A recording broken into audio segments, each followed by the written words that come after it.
जय हिंद दोस्तों, आप सभी का स्वागत है आपके अपने परिवार एनडीए 24/7 पर। मैं आपका दोस्त, आपका होस्ट बोले तो बड़ा भाई आदित्य तिवारी लेकर के आया है एक बहुत ही धमाकेदार सेशन, जिससे आपको पता चलेगा कि एज एन एस्पिरेंट अगर आप चाहते हैं डिफेंस फोर्सेस को ज्वाइन करना, तो ऐसी कौन सी लाइफस्टाइल चेंजेस हैं जो आप अपने अंदर लाएंगे तो आपके चांसेस बढ़ जाएंगे एसएसबी को क्रैक करने के, और आपके चांसेस बढ़ जाएंगे एक बेहतर सिटीजन बनने के। तो आज का टॉपिक है हमारा 8 lifestyle changes that will make you more successful in your army career. जैसा कि हम सभी जानते हैं कि यहां पर हर वो बंदा, हर वो एस्पिरेंट जो यहां पर बैठा हुआ वीडियो देख रहा है, वो चाहता है कि मैं आर्मी में जाऊं, एयरफोर्स में जाऊं, नेवी में जाऊं और जाकर के ऑफिसर का रोल निभाऊं। और ऑफिसर बनने के लिए कौन सी वो क्वालिटीज जो आपको चाहिए होंगी, कौन सी वो क्वालिटीज हैं जो आपको अपनी लाइफ में, लाइफस्टाइल में लानी पड़ेंगी, मैं उन पर चर्चा करने वाला हूं। तो 8 मेजर चीजों में से पहली चीज जो है वो है get up early and go for running. हम सभी जानते हैं बच्चे कि ये एक बड़ा लाइफस्टाइल चेंज है। हम में से कई सारे बच्चे होते हैं जो सुबह उठ तो पाते ही नहीं है, वो दुनिया का सब काम कर लेंगे पर सुबह उठने के नाम पे मम्मी जम्हाई आ रही है। बच्चे नहीं, आप सभी को पता है जब आपकी एनडीए की ट्रेनिंग होती है तो आपको रोज सुबह 4 बजे 4:30 बजे उठना होता है, अपने दैनिक क्रियाक्रम करने होते हैं, अपने रूटीन को फॉलो करना होता है और उसके बाद फिजिकल एप्टीट्यूड के लिए जाना होता है। तो आपको यह देखना पड़ेगा ना कि अगर आपको इस लेवल का बॉडीली एक्सपीरियंस चाहिए, इस लेवल की बॉडी चाहिए, तो आपको रोज सुबह उठना पड़ेगा और रनिंग पर जाइए, एक्सरसाइज पर जाइए, पीटी करिए, जो करना है करिए, बट अपने शरीर को फिट रखिए गेम्स के लिए।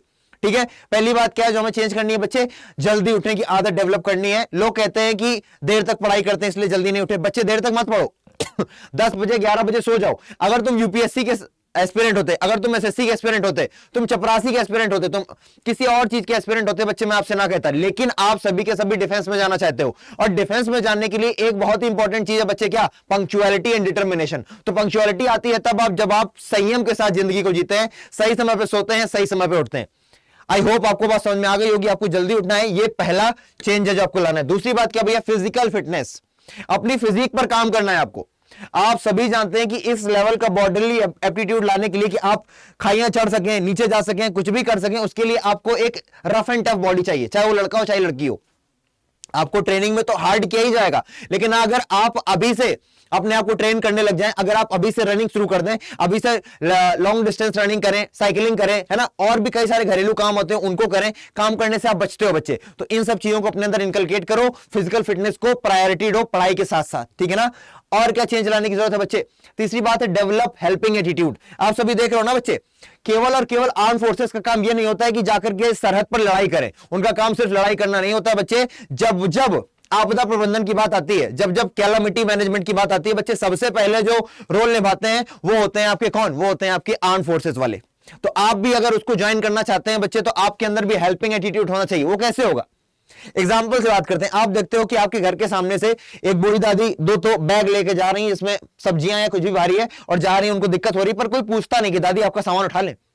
वो अपने आप से नहीं कहेंगे ना कि बेटा मेरा सामान उठा लो, आके भारी हो रहा है। आपको खुद से मदद करनी है। और कई बार लोग मना कर देंगे, नहीं मदद नहीं चाहिए, तो दैट इज ओके, बट आपको अपनी तरफ से हेल्पिंग एटीट्यूड अपने अंदर लाना पड़ेगा। अगर आपको कोई दिख रहा है कि भाई इसको जरूरत है और वो नहीं मांग पा रहा है मदद, तो खुद जाकर के मदद करना सीखो। ये एटीट्यूड अपने अंदर लाओ, हेल्पिंग एटीट्यूड। क्योंकि बच्चे सीधी सी बात है, लाइफ इज अ बूमरैंग, जैसा आप देते हो वैसा आपके पास आता है ना। नेक्स्ट बच्चे क्या है? अगली बात है बच्चे work on your communication skills. बच्चे ये बात बहुत ही ज्यादा इंपॉर्टेंट है। हम सभी जितने भी लोग एस्पायर करते हैं कि हमें एनडीए में जाना है, सीडीएस में जाना है, सीएपीएफ में जाना है, आईटीबीपी में जाना है, किसी भी फोर्सेस में जाना है इस दुनिया की, उनका कम्युनिकेशन स्किल बहुत अच्छा होना चाहिए। कम्युनिकेशन स्किल अच्छा क्यों होना चाहिए बच्चे? क्योंकि कम्युनिकेशन स्किल अच्छा होगा तभी आप एसएसबी क्रैक कर पाओगे। आप सभी जानते हो बच्चे कि एसएसबी में होती है जीडी, ग्रुप डिस्कशन, डिबेट भी होता है, लेक्चरेट भी होता है। ये सब किस लिए होता है बच्चे? ग्रुप टास्क होते हैं कई सारे, हाफ पीजीटी है ना, progressive group task, half progressive group task, है ना, मिलिट्री टास्क। ये सारे के सारे कब होते हैं बच्चे? टीम में होते हैं। और टीम में आपको कम्युनिकेट करना पड़ेगा, अपनी बात को दूसरों तक पहुंचाना पड़ेगा। तो जब आप कंफर्टेबल होंगे अपनी बात को दूसरों तक पहुंचाने में, तभी आपकी बात लोग सुनेंगे और उसे समझेंगे और उस हिसाब से काम करेंगे। यानी कि आपको अपनी कम्युनिकेशन स्किल पर काम करना होगा। बेसिक्स क्या है कम्युनिकेशन स्किल के बच्चे? कम्युनिकेशन स्किल अच्छी उन्हीं लोगों की होती है जिनका ह्यूमर अच्छा होता है, जो मजाकिया होते हैं, जो अपने आसपास के वातावरण को खुशनुमा रख पाते हैं, हैप्पीनेस ला पाते हैं अपने आसपास के वातावरण में। वही लोग होते हैं जिनकी कम्युनिकेशन स्किल क्या होती है? अच्छी होती है। अगली बात क्या भाई? Enhance your social awareness. ये देखो, ये सब बच्चे देखो क्या पढ़ रहे हैं? न्यूज़पेपर पढ़ रहे हैं। तो बच्चे अपनी सोशल अवेयरनेस को बढ़ाओ। सिर्फ ये पता होना कि मेरे मैथ के सिलेबस में क्या आता है, इंग्लिश के सिलेबस में क्या आता है, इससे नहीं होगा बच्चे। तुम्हें यह भी पता होना चाहिए कि इंडिया और चाइना का रिलेशन क्या है, आज के समय क्या चल रहा है, इंडिया और पैलेस्टीन का रिलेशन क्या है, चाइना और अमेरिका का रिलेशन क्या है, उसका इंडिया पर क्या इंपैक्ट पड़ रहा है। बच्चे लग रहा है बड़ी बड़ी बातें कर रहे हो भैया, लेकिन ये बड़ी बड़ी बातें आपके काम की हैं, क्योंकि आप एक जिम्मेदार नागरिक हो, और जिम्मेदार नागरिक ही एक जिम्मेदार सोल्जर बन पाता है, और जिम्मेदार सोल्जर ही एक जिम्मेदार ऑफिसर बन पाता है। तो जिम्मेदारी आती कहां से? जिम्मेदारी आती है अपने अवेयर करना, खुद को अपने आसपास के सराउंडिंग के बारे में जानकारी रखने से। आपके आसपास जो भी हो रहा है आपको पता होना चाहिए। आपके घर में क्या हो रहा है, आपके माता पिता का क्या चल रहा है ना, आपका छोटा भाई क्या कर रहा है, आपके अड़ोस पड़ोस में क्या सीन है, आपके जिले में क्या सीन है, आपके प्रदेश में क्या नई चीजें आ रही, क्या स्कीम्स आ रही, किसके लिए आ रही है, क्या फायदा हो रहा है, ये सभी चीजें आपको पता होनी चाहिए। तभी आप अपने आप को एक अच्छा सिटीजन बोल पाएंगे, एक जिम्मेदार नागरिक बोल पाएंगे। और अगर ये आप बोलना चाहते हैं खुद को, तो उसके लिए आपको करना पड़ेगा क्या? अपनी सोशल अवेयरनेस को बढ़ाना पड़ेगा। कैसे बढ़ाएंगे भैया? बच्चे न्यूज़पेपर पढ़ो, द हिंदू नहीं समझ में आता हटा दो, द इंडिया एक्सप्रेस पढ़ो नहीं समझ में आता, द टाइम्स ऑफ इंडिया पढ़ लो नहीं समझ में आता, दैनिक जागरण पढ़ो नहीं समझ में आता, नव भारत टाइम्स पढ़ो नहीं समझ में आता, आज पढ़ो नहीं समझ में आता, हिंदुस्तान पढ़ो, कुछ पढ़ो, अपने आप को अवेयर करो। अवेयरनेस बहुत जरूरी है बच्चे, ठीक है। नेक्स्ट बात, अगली चीज है बच्चे, लीडरशिप क्वालिटीज अपने अंदर कैसे इनकलकेट करें। लीडरशिप क्वालिटी बेटा बहुत इंपॉर्टेंट है। लीडर कौन होता है? लीडर होता है बच्चे जो खुद काम करता है और दूसरों को भी अपने साथ काम करने के लिए क्या करता है? मोटिवेट करता है। लीडर का मतलब ये नहीं होता कि बस खुद सबसे पहले कर लिया खत्म, नहीं बच्चे, टीम में काम करना होता है। लीडर वही होता है बच्चे जो टीम में काम करना सीख जाता है, क्योंकि टीम प्लेयर होना बहुत जरूरी है। When you are aspiring to become an Indian arm forces officer, you need to be a team player. क्यों टीम प्लेयर होना आवश्यक है भैया? टीम प्लेयर होना इसलिए नेसेसरी है बच्चे, क्योंकि अगर आप टीम प्लेयर नहीं होंगे, अगर आप यही नहीं समझ पा रहे भैया हमारी टीम की रिक्वायरमेंट क्या है, अगर मुझे ये टास्क करना है तो इस टास्क को कंप्लीट करने के लिए किस किस आदमी की क्या क्या मुझे क्वालिटी चाहिए। अब देखो चीजें कैसे इंटरलिंक्ड है। अगर तुम्हारे 10 बंदे हैं, मान लो तुम कल को बना दिया तो लेफ्टिनेंट, है ना, नाथुला पास में कोई मामला हो गया, तुम्हें वहां जाके सुलटाना है।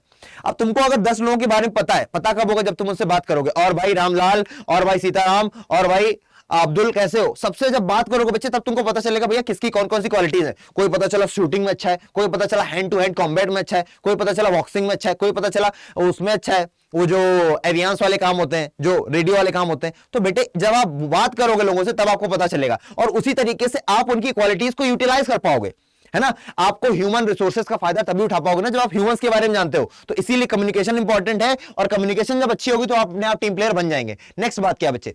नेक्स्ट बात यह है कि नो योर रिस्पॉन्सिबिलिटीज। आपको अपनी रिस्पॉन्सिबिलिटीज पता होना बहुत जरूरी। अब भैया ये क्यों? रिस्पॉन्सिबिलिटीज सिर्फ इतनी नहीं है बच्चे कि आपने मैथमेटिक्स पढ़ ली, आपने इंग्लिश पढ़ ली, आपने जीएटी पढ़ ली, आपने दिन का काम कर लिया। That is not your responsibility only बच्चे, ये तुम्हारी पर्सनल रिस्पॉन्सिबिलिटी है, तुम्हारी फैमिली रिस्पॉन्सिबिलिटीज होती है, तुम्हारी सोशल रिस्पॉन्सिबिलिटीज होती है, तुम्हारी नेशनल रिस्पॉन्सिबिलिटीज होती हैं। अरे भैया ये बड़ी बड़ी बातें बता रहे हो, ये तो हवा हवा हो रहा है बेटा, लेकिन करना पड़ेगा तुमको। अगर ये नहीं पता है कि भैया तुम्हारे पड़ोसी ने जो कूड़ा कर रखा है, तुम्हारे पड़ोसी जो गंदगी कर रहा है, उसको तुम रोक नहीं पा रहे हो, तुम्हारे जो लाइन आ रही है तुम्हारे इधर से पानी की, उस पानी में कहीं से गंदगी मिल रही है और तुम उसके बारे में नहीं जानते, उसको मैं कैसे सुधरवाऊं, तो तुम कैसे रिस्पॉन्सिबल नागरिक बनोगे बच्चे? और तुम बच्चे तो हो नहीं, तुम इंटर कर चुके हो, तुमने इतनी पढ़ाई की, इतना समाज को देखा है। अपने दोस्तों के साथ अगर तुम 2-2 3-3 घंटे चैटिंग कर सकते हो, तो 1 घंटा आधा घंटा निकाल करके ये भी जान सकते हो कि कैसे इन सभी चीजों को सही करना है। लोग देखते हो ना, लोग कहीं पे किसी एक्सीडेंट हो जाता है, लोग फोटो खींचने लग जाते हैं, वीडियो बनाने लग जाते हैं, लेकिन उनमें से 1-2 होते हैं जो इनिशिएटिव लेते हैं।